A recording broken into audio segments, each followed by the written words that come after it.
Okay, hi everyone. Today I'm going over a Pikeman's Lament campaign I've been running, and my brother's been nice enough to join it with me, so it's not solo. It started as a solo game, but like I said, my brother joined, so now we have two players. I'm playing the Turks naturally, and he's representing the Habsburgs. But I made this map up after our third game. We had pretty interesting results.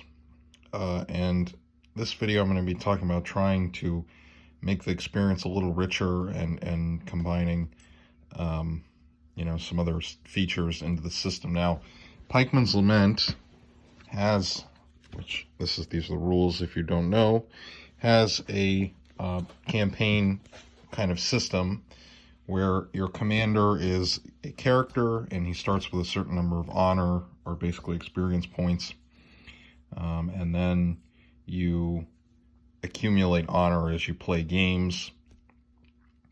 And our first game, we have a map here of a kind of semi-fictional Ottoman-Habsburg frontier.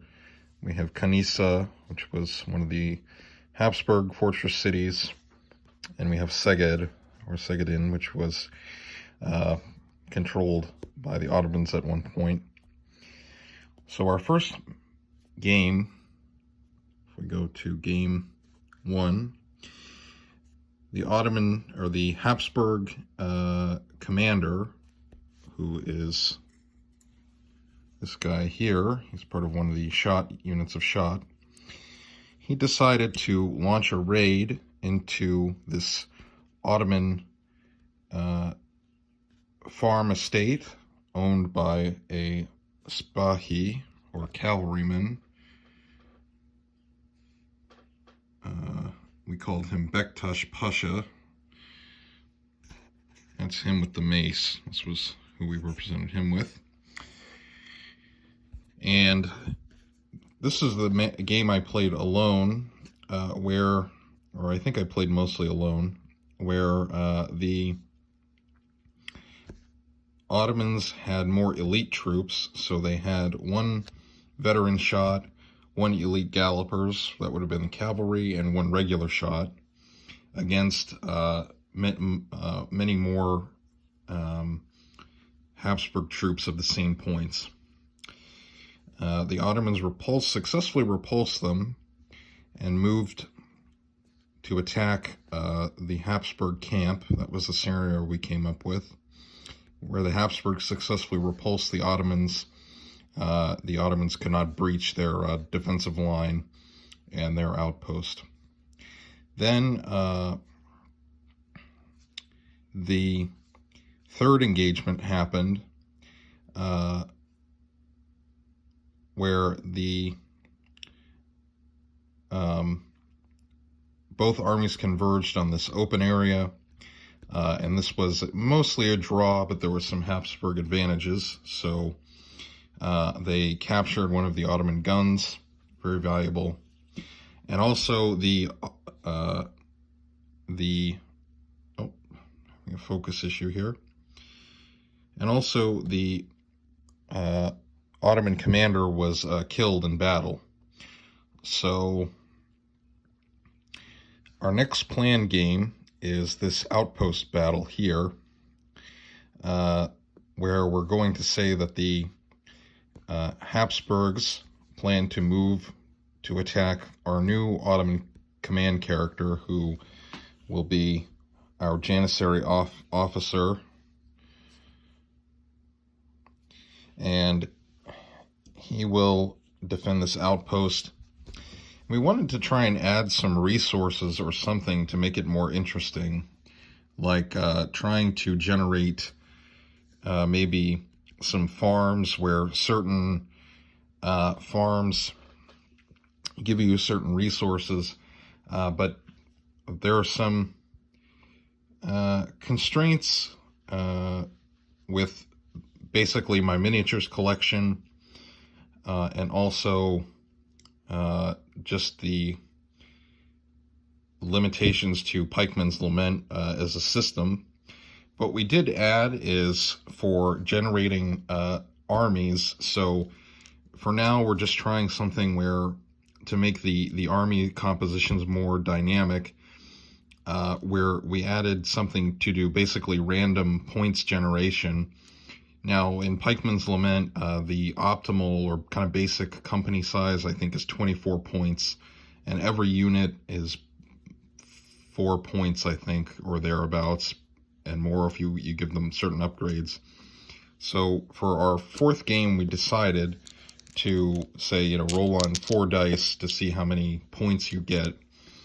We also added a rule that if a unit is destroyed, they have to sit out one game basically until you can get essentially a new one of that unit. So in game 3, even though this was what made it a draw, the Habsburgs lost both their dragoons and their Reiter pistol cavalry.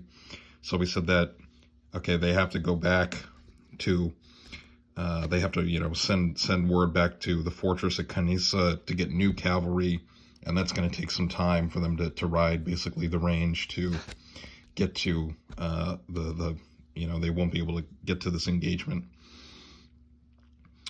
Now, on the other hand, for the Ottomans, I'm not quite sure how to handle that, because I'm thinking, historically, the Habsburgs had a harder time with money and getting troops. So the Habsburgs had mostly contracted professional troops, mercenaries, which were not bad soldiers, quite the opposite, but it just meant that they couldn't get them as reliably, because if we're thinking about like a historical scenario, our Habsburg captain would have been probably a contracted mercenary captain. He only has so much money, and also the Habsburg governors have to go to basically the central state in Vienna, who then have to request funds from often the Holy Roman Empire, which, if you know a little bit about that, it's a pretty divided political entity, and the German princes, especially in the 16th, early 17th century, don't always want to send the emperor money or men. But I'm not sure how to represent that exactly, so that's why I'm wanting to make this video, kind of do a little brainstorming discussion. Now, on the other hand, the Ottomans do have a centralized state, so it is easier, or more centralized state, I should say.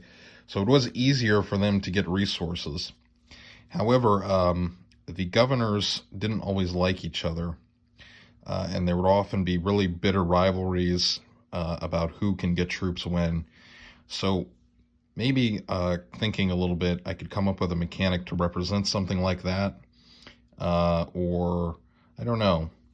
I put a lot on the table here, no pun intended, about maybe implementing resources or implementing some of these other mechanics about generating armies. But like I said, we have some constraints in terms of how many miniatures that I have, what kind of figures I have, and basically the game table, because our gaming table here is like a 3x4, and it's kind of limited space for 28 millimeter.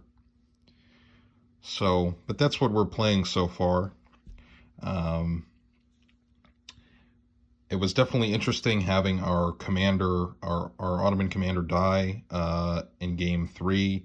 At the end of game 3, he became a casualty, and so we had to completely start over. The Habsburg commander in, I think it was game 2, did take a casualty. However, he survived the battle. But that's what we've been doing. And I'm sure because I'm listening to some of the channel Joy of Wargaming, he does a lot of these map-based campaigns about having more kind of regular movement. I didn't do that here so much, just because we're just trying to figure this out. And like I said, we're working with 2 constraints of miniatures and the Pikeman's Lament rules of how much we can add to it without breaking the list building or something like that.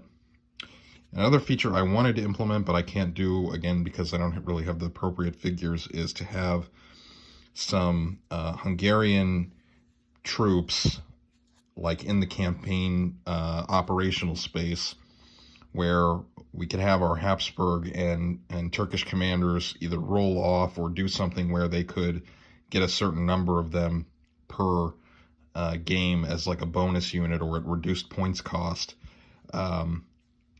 because historically they could kind of play both sides, but again, I don't think we'll be able to do that in this series or this series of games.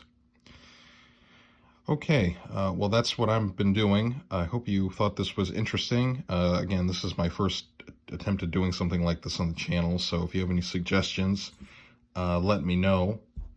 And I will hopefully follow up. We'll do game 4 soon, I think, and then maybe a game 5 and 6. I don't know yet, but we'll see. Thanks for watching, and I hopefully I'll have more stuff painted on the channel soon, and I'll talk to you guys next video.